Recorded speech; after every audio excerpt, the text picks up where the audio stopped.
Hey, how's it going, everybody? Mr. Nathan here. I'm just doing a quick video. I hope it's quick. Usually whenever I say it's quick, it's not that quick. So I'm going to try and keep things succinct and quick. I have notes, so I'm hoping I can just stick with that and give you what you need. On top of doing stuff on the YouTube channel, which is really just fun stuff that I enjoy, maybe some stuff that you guys have requested or tutorials or covers. It's just kind of a fun outlet.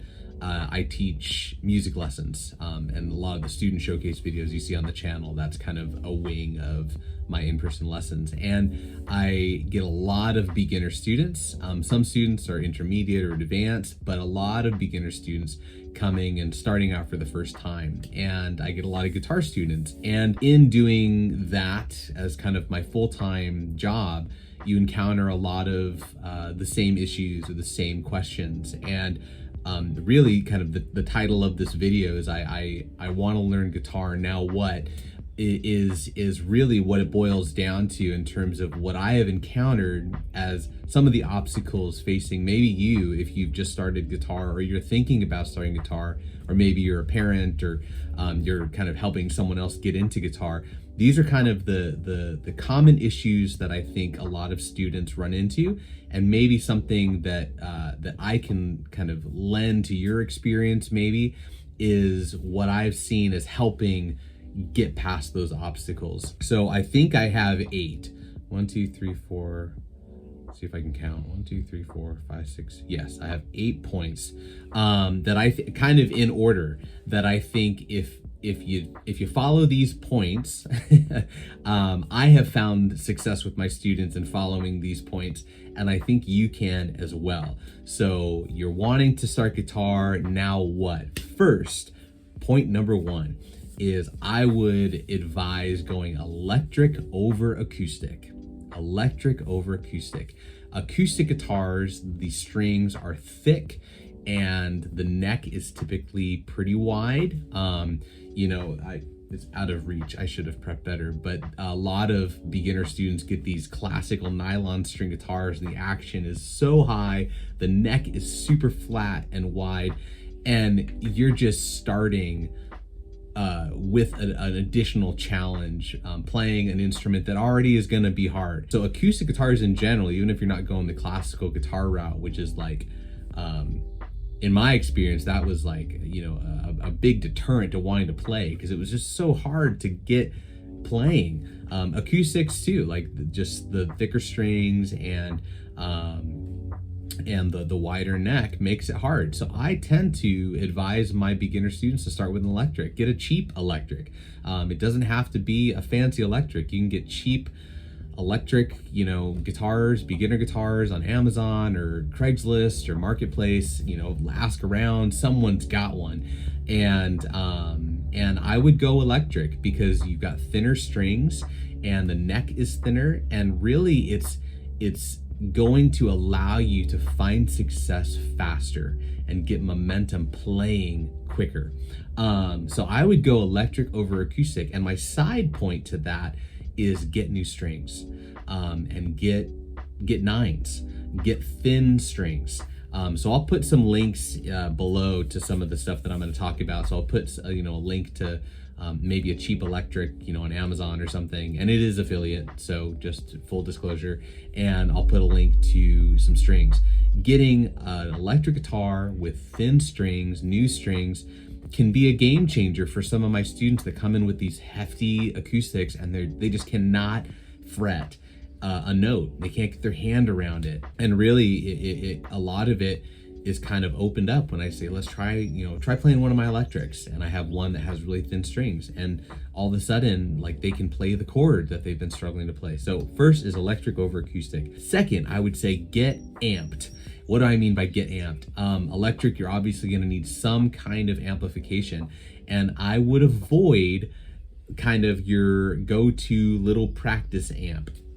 You're getting into guitar probably because you've heard something or someone play that sounded amazing, and these little practice amps tend to sound terrible.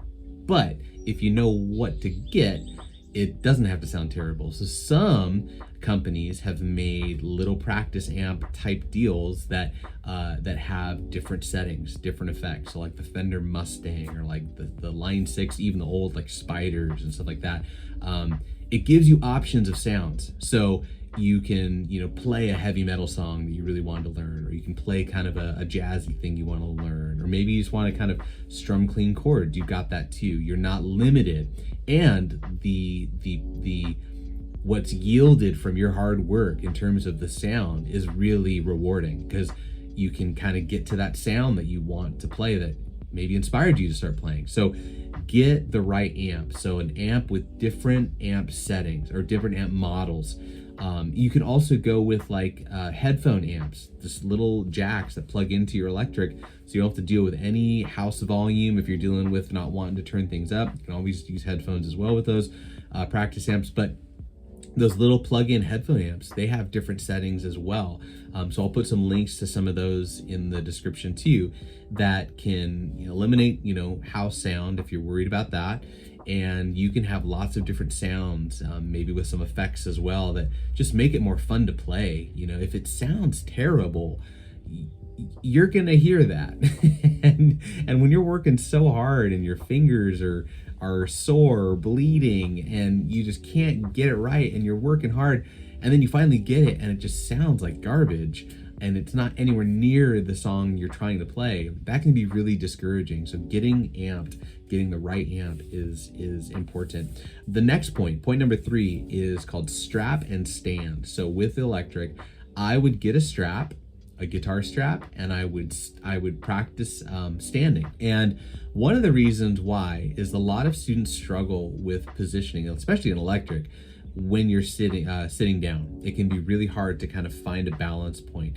When you have a strap and you're standing, kind of the design of the guitar and the weight of the guitar can really help you. So put the guitar on, make sure that your guitar is at a height that is not too low, so kind of a mid your belly line, for where you're going to be strumming, like where the pickups are. So pickups should be kind of above your belly line. And then when you're playing, rock that strap so it scoots a little bit, so that the neck of the guitar is at this angle. Avoid this, and definitely avoid a downward angle towards the floor. A lot of students get this kind of level or kind of dipped position because they're constantly looking down. And when they look down, the strap slides, and all of a sudden the guitar is way further down, and it's that much harder to get your hand around it. So get the guitar pointing up, kind of 45-degree angle, and that'll allow your hand to curl around. So strap and stand. The next thing I would do is I would heart your pick. So I'm calling this heart your pick. So again, I'm not prepared at all. Do I have a pick on one of these instruments?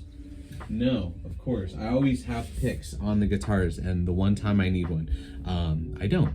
But heart your pick, what does that mean? So I would practice starting to use a pick. Get comfortable using a pick. Side note to this is get the right type of pick. Don't get a super thick pick.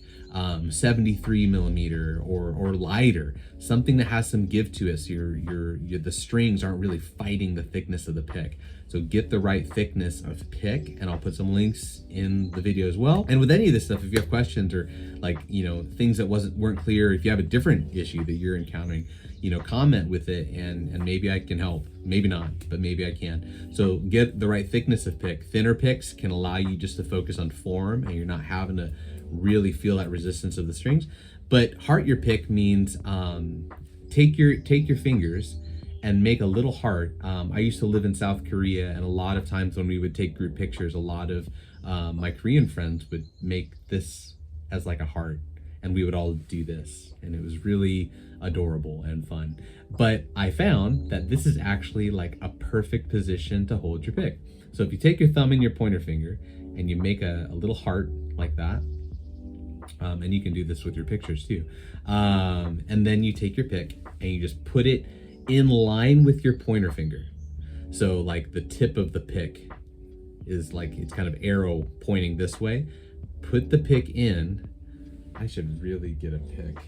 This is terrible because I'm trying to demonstrate. Hold on one second. Okay. All right. And we're back. If you remember the Fallon character. So, here's the pick. I'm gonna make my heart, and I'm gonna put it in line with my pointer finger. Now, I've got the right position for my thumb to be across it, and I've got the right amount of thickness to come down onto the string. So again, heart in line with your pointer, thumb going across, and now you've got your position. And then when you're picking, use your wrist. It's not your forearm. Use your wrist. If you want to just start off trying that heart thing, put your pick in and then just rotate your wrist. Get used to that motion. That's going to give you so much more control. It's going to be much more accurate than this whole lawnmower type thing.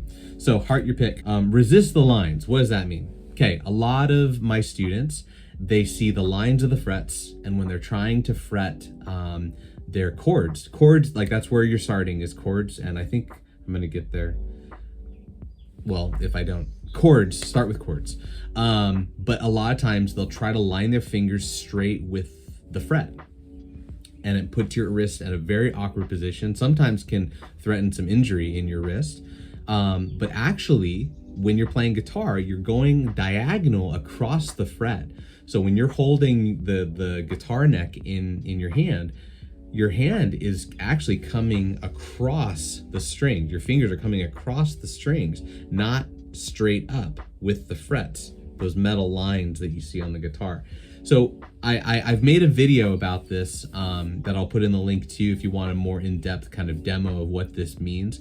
But resist the lines. If you find you've got a guitar, maybe you've done all the things we've talked about already, but you're having a hard time or your wrist is hurting, I guarantee if you switch your approach with that angle of the fingers going back up the forearm and across the frets, not with the line of the fret, I think things will start going much better for you.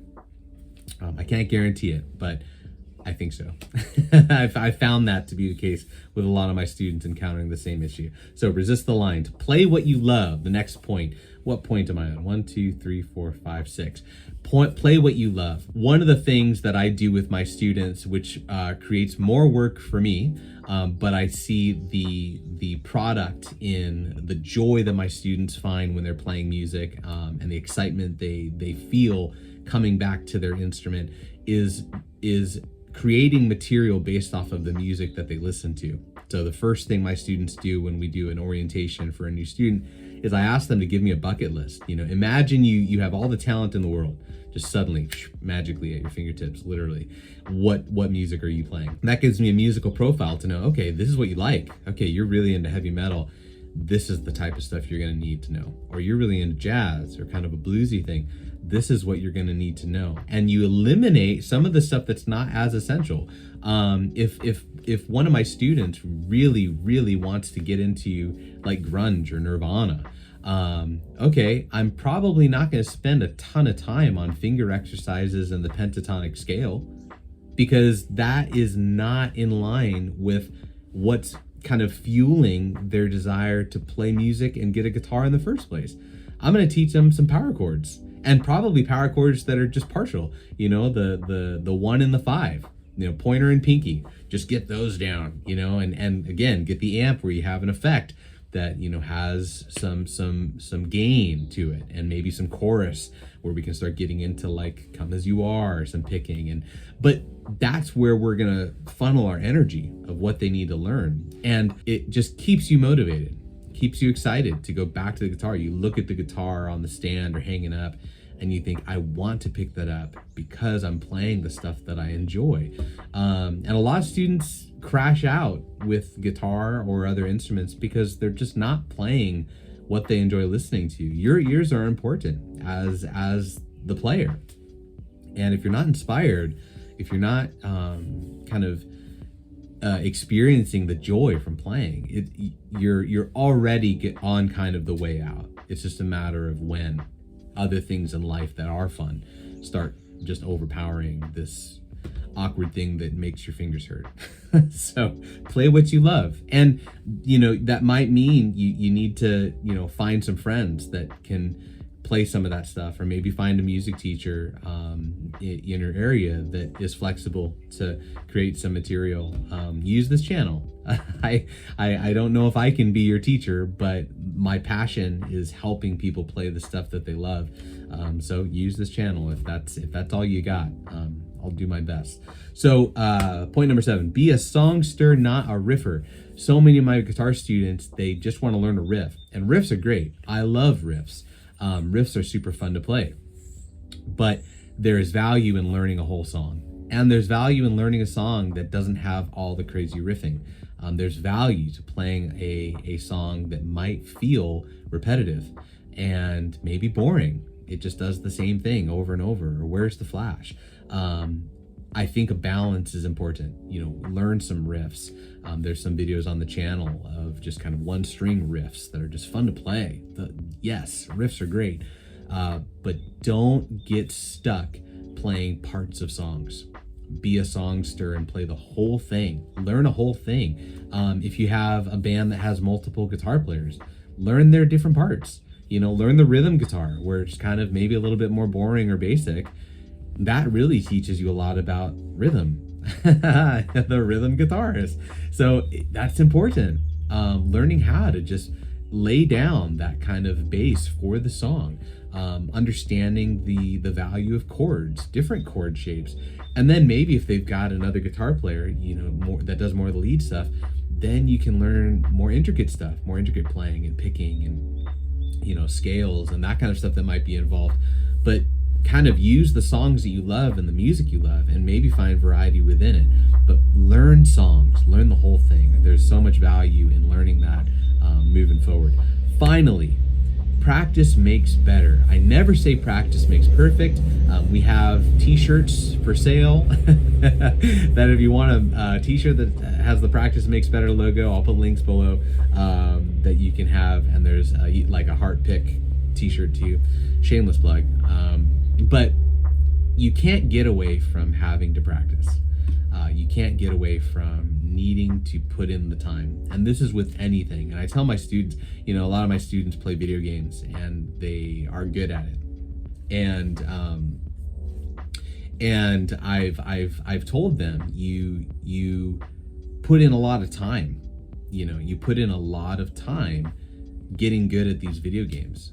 So why would it be different with guitar? Or you say you're really good at sports, you're really good at you play at your school or something. You've put in time. Think about how many minutes are in one practice, and how many practices are in a week, and how many games you play, week in and week out.